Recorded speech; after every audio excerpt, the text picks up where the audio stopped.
ఓం నమో భగవతే శ్రీ రమణాయ. నేను మీ లక్ష్మీ సరస్వతిని. ఈరోజు రెసిపీ గ్రీన్ పోహా.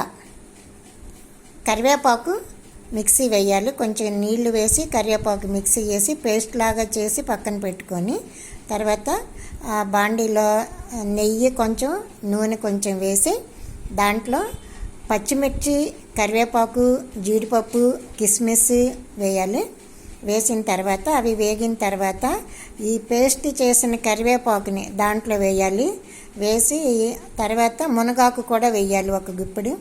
దాన్ని చక్కగా దగ్గర పడే వరకు పొయ్యి సిమ్లో పెట్టేసి దగ్గర పడే వరకు వేపాలి. అది దగ్గర పడిన తర్వాత అటుకులు కడిగి పిండేసి పక్కన పెట్టుకోవాలి. ఆ అటుకులని ఈ వేపిన దాంట్లోకి వేయాలి. అంతే, గ్రీన్ పోహా రెడీ. మీ లక్ష్మీ నేతాజీ.